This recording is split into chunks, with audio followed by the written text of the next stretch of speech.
Greetings, everyone. Pete Pardo here from Sea of Tranquility. Welcome to day 16 of the great comeback albums of all time, our favorite comeback albums. Bands coming back from some kind of adversity to knock it out of the park with a brand new album. Lots of reason for comebacks. I'm trying to cover most of them in this series this month. Today, this is an interesting one. So this is the 11th studio album by this British band. It was released November 7th, 1983, recorded at SARM and AIR Studios in London, England, produced by the band and Trevor Horn for Atco Records. I'm talking about Yes, 90125. So you may be asking, well, Pete, why is this a comeback record? Well, basically you had Yes, right, who after Tormato imploded. John Anderson, Rick Wakeman left. They decided to continue on as Yes, the rest of the members, right? Chris Squire, Alan White, and Steve Howe. They recorded the two guys from the Buggles, Trevor Horn and Jeff Downes. They released the Drama album, which today we think of Drama very highly. Back then, Drama by most Yes fans was seen as a major disappointment. No John Anderson there, no Rick Wakeman there. How can it be Yes, right? So they went out, released the album, did the tour. Then that lineup imploded once again. There was no Yes. So then you got Chris Squire and Alan White wanting to continue on making music. Steve Howe goes off and does what Steve Howe does, which is other things. Of course, Asia, right? Asia becomes huge. So these other two guys, they start playing with Jimmy Page for a bit. That doesn't really work out. They wind up hooking up with Trevor Rabin, the South African guitarist, vocalist, multi-instrumentalist who had a band called Rabbit and whatnot.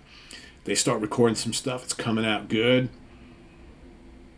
All of a sudden, Tony Kaye. Remember Tony Kaye from the early days, right? He gets kind of involved. Somehow, John Anderson hears about all this. They start swapping ideas. John likes what they're doing. He kind of gets involved, doing some vocals and writing. Record label's like, well, guys, got to call this Yes, right?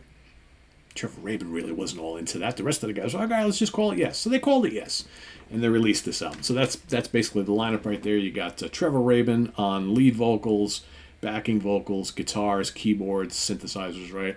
You get John Anderson on vocals, Chris Squire bass and vocals, Alan White on drums, and Tony Kaye mostly on organ and I believe piano, right? It's like Tony's not much of a synthesizer guy. Tony Kaye is more of a, Hammond organ, electric piano. That's basically it. So, and out comes this album. West Coast, Yes, that's what it was called, right? Doesn't really sound all that much like classic Yes, other than the fact you got John Anderson, a couple of the guys there, of course, but there's just a brighter, more pop sound. Some songs are heavy rock, right? Owner of a Lonely Heart was an enormous hit for the band. That's a total kind of poppy track, right?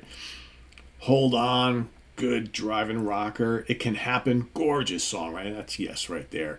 Changes, my favorite song on the album. That's got Trevor Rabin's stamp all over. That's just mysterious. Great guitar playing on that. Love the dual vocals between the two of them. That's one of the things I like so much about this album is the fact you got all these rich. Because Trevor's a great singer. John, great singer, right? You got Chris Squire, also a really good singer. They utilize all three of them so well on this album. You got the very cool instrumental Cinema, total prog there. You got Leave It. Amazing things they were doing with the vocal interplay on that. Our song, City of Love, right? The heavy City of Love, and then Hearts, finishing it all off. Another terrific. The back end of this album is very, very cool as well. Doesn't get enough credit. So, a really good album. I've always really liked this album. I just think it was fresh and different for Yes. Is it classic Yes? No. But is it Yes for the 80s as a way of a prog band from the 70s moving into the 80s and just knocking it out of the park, doing something a little different in a new decade? Yeah, I think it works. Australia, number 27. Austria, 9. Canada, 3. Dutch charts, number 4. France, 2. Germany, 2. Italy, Sal, number 10. Not too shabby. Japan, number 9. New Zealand, 25. Norway, 8. Sweden, 7. Switzerland, 3. UK, 16. U.S. Billboard Top 200 albums, number 5. Certifications in Argentina went gold, 30,000 units sold. Australia, double platinum, 140,000. Austria, gold, 25,000. Canada, double platinum, 200,000 copies sold. France, gold, 100,000. Germany, platinum, 500,000. Italy, platinum, 100,000. Japan, platinum, 275,000. Netherlands, 50,000 gold. New Zealand, double platinum, 30,000. United Kingdom, gold, 100,000. And here in the States, triple platinum, 3 million copies sold. Their biggest selling album to date. Go figure, right?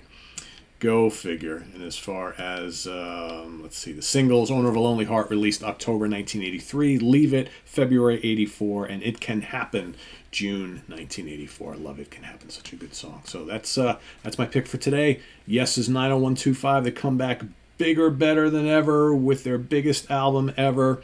New lineup, new sound.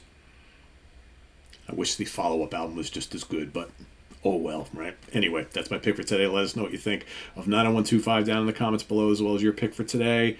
Day number 16, and we'll see you tomorrow for another one. Visit us on the web at www.seatranquility.org. We're on Facebook, we're on YouTube, all together, all the damn time. Please subscribe if you haven't already, and click on that notification bell so you get alerted of all of our content as it posts. And please do hit the like button before you leave.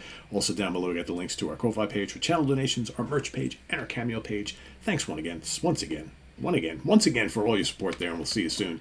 Here with more stuff, I'm Pete Pardo. Thanks for watching. Tune in tomorrow for another episode. Tomorrow's also new review day here on the channel, so don't miss out. We got Vanden Plas and Blue Oyster Cult and maybe a couple others still. Till then, I'm Pete Pardo. Have a good day, everybody. See you soon. Bye-bye.